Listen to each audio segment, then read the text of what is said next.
Hey guys, this is Illusion Podfic, and today we're going to be reading Glowsticks and Polos by Hyperius. This is Chapter 19. It seemed to Jason that the world was becoming a brighter place to live in. Hal and Guy have been helping him and protecting him, revealing truths about his life that he's never been brave enough to face prior. Then Dick, too, coming to him and begging for his forgiveness, promising to do better for him. And Roy. Roy. He's missed his Archer. Not that Roy is his or anything, obviously. He had a best friend, and then he felt like he lost him. It hurt so bad, but Jason felt he deserved the hurt. He felt he deserved to be alone, and that he didn't deserve someone who'd stick by him and care for him. He believed the lies Bruce had fed him, the lies Willis fed him. The lies he felt were the truth prior to meeting one Hal Jordan and Guy Gardner. He let out a sleepy groan as he rolled onto his side, letting out a loud yawn as he wiped sleep from his eyes. Blinking his eyes open, he looked over at Roy with a small smile.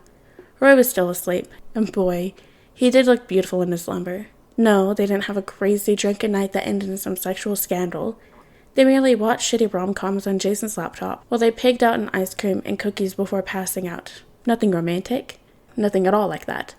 Just two bros chilling in bed, crying over the notebook. When his stomach grumbled, he figured it was time to get up and make breakfast for them. Maybe some eggs and bacon. Maybe some toast, too. He knows Roy likes bacon and eggs and cheese toast for breakfast, but he's also sleeping in and not cooking, so he doesn't get a freaking say in what Jason makes for breakfast. Except he is maybe making bacon and egg and cheese toast, but not for Roy, obviously. He scratched at his stomach as he exited into the kitchen, waving at Guy, who was slouched over the table with a cup of coffee. "Hey, Guy." "Morning, Sleeping Beauty." He sipped his coffee, making sure Jay could hear his slurping. "How's Prince Charming?" Jason rolled his eyes. Asleep, still. And he's not Prince Charming, just a friend. He pulled the eggs and bacon out of the fridge, and then the pan he set on the stovetop. "Want breakfast?" "Yes, please." Guy grinned, leaning back into his chair. "You know, I definitely believe people can be friends without romance and all that, but, you and Roy have a special bond, you know? Sure there's nothing more between you two?" "I'm sure. But if we're playing this game, what about you and Hal?" "We're not talking about us." Jason smirked. "We are now. So how are you and Daddy doing?" Guy's face paled. "You heard that?" Thin walls. There was a beat of silence, and then Guy noisily slurped his coffee again. "So, breakfast?" "Yes." Jason grinned into the pan at the obvious shift of conversation. "Breakfast. Eggs and bacon, coffee. Aren't you already drinking coffee?" Guy stared down at his cup. "It's cold." Jason paused his cooking as confusion took hold. "Why are you drinking cold coffee?" With a little huff, Guy shrugged his shoulders. "Hal made it for me earlier, and I was too lazy to make a fresh brew." "Well, that made a lot of sense. Also, you're so lazy," Jason hummed, setting bacon into the pan. "Where is Hal, anyway?" "At Barry's." Guy traced a pattern onto the tabletop. "They're talking." "About what?" Guy paused his tracing, looking back up at Jason with a frown. "They found evidence. About Bruce. They're debating the next steps." Guy watched as Jason tensed. Watched as he froze for a brief moment before continuing his cooking, pretending as if he wasn't affected, as if his muscles weren't tensed and his mind wasn't running a mile a minute, as if his good mood hadn't vanished.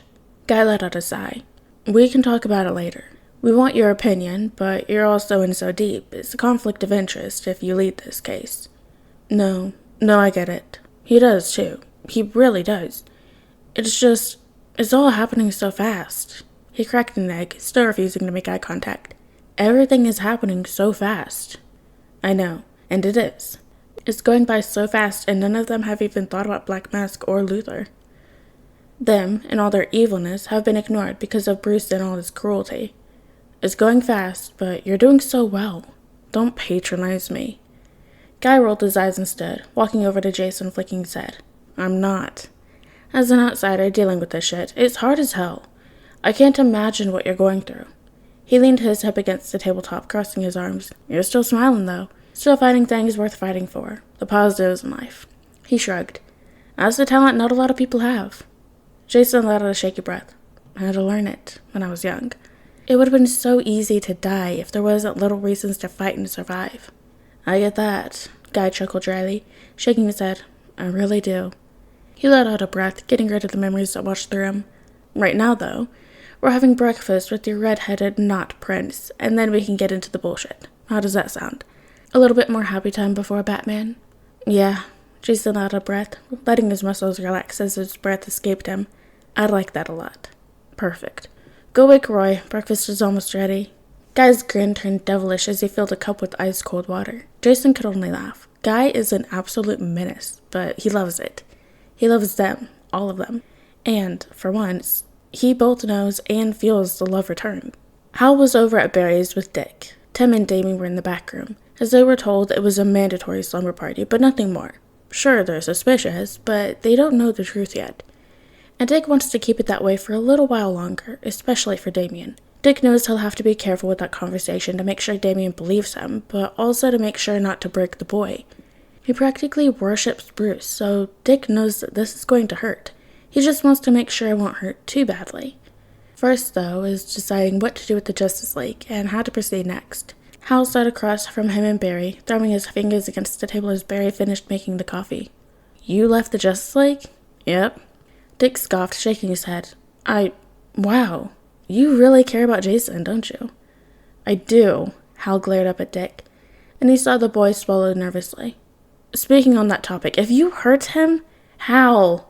Barry slammed the drawer shut, silencing his friend. Behave! Hal threw up his hands, leaning back in his chair and shrugging. I am. I haven't even punched anyone yet. It's okay, Dick smiled, but it was clearly strained. I get it. I mean, it should be me fighting with Batman and leading this crusade, right? As it is, if I were a good brother, this whole thing would have happened ages ago, so no one can blame me for being mad. Hell, no one would blame Jason for never forgiving me. But he's giving me a chance, and I'd like a chance from you too. I promise, I won't fail him again. The silence stretched between the three of them for a long, tense minute before Hal nodded. Okay. You have one chance, and that's it. That's all I need. Well, now that we're done and the pissing contest is over, you are a great brother, Dick. Don't ever doubt it. Bruce manipulated you too. Second, I have coffee. Barry smiled brightly, bringing over 3 cups and the coffee pot, which, I think, we'll certainly need for this discussion. Dick sat, pouring himself a large cup and taking a sip. What exactly are we trying to do with the evidence? Are we telling them all? Well, yeah, Hal huffed. Everyone has the right to know who they're working with. The trick is just getting everyone together and willing to listen. It's getting Jason in on it, too. Barry looked between the other two. He needs to feel supported, and we need to listen to what he wants, too. He needs to get behind whatever idea we have, which is getting Batman kicked from the Justice League and suspended from the hero community. Hal scowled. Or arrested. Jason won't go for that one. Dick leaned back in his chair. He's too nice. He still cares a lot about Bruce. We need to make Jason hate Bruce then. Hal grinned. I'm sure we can do it. I wish it was that easy. Dick looked down at the table. I didn't go through what Jason did, but I know how good Bruce is about making us love him and be loyal to him. We, no matter how many times we leave, we always end up coming back to him. We jump when he calls because we all want to make him proud. We all want his love. Yeah, we know. He's a gaslighting bastard. Hal scowled, gripping his coffee mug in a white-knuckled fist. But Jason is getting better at realizing that. I feel we can get him to see how awful Bruce is and fucking ditch him. Until then, though, we won't go for arresting him yet. But we are fighting to get him suspended. Agreed? Agreed, Barry nodded. Suspend Batman. He let out a long breath, shaking his head. I never would have thought this would happen. I don't think any of us did, Dick said. I'm going to tell Tim and Damien. They deserve to know first. Barry gave him a sympathetic grin. Good luck. And if you need help, just call. Thanks. With a steadying breath, Dick walked to his brothers. Hal watched him go, waited until he was out of the room and out of earshot before turning back to Barry. Oliver texted me. Oh? He asked why Guy and I quit. Barry frowned. What did you say? The truth. Bruce is an asshole and I refuse to work with him. He brought his coffee to his lips and took a long sip. I told him I'd let him know more later. So they already know you quit, the rest of the league.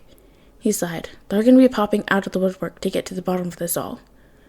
We have to move fast. He leaned back in his chair. We gotta reveal it all tomorrow. So soon.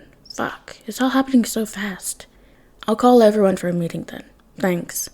The Green Lantern slipped into his seat. He needed to talk to Jason tonight. Try to convince Jason not to go to the meeting. He'd have to see how Dick's conversation with the other bats go. See if he has to play any sort of damage control with that. He'd need to be prepared for Bruce's retaliation and Clark's denial. He has a lot to prepare for, but it's worth it. It's worth it for Jason. Alright guys, and that is the end of chapter 19 of Glowsticks and Bullet Holes by Hyperius. I hope you guys liked it, and I'll see you next chapter.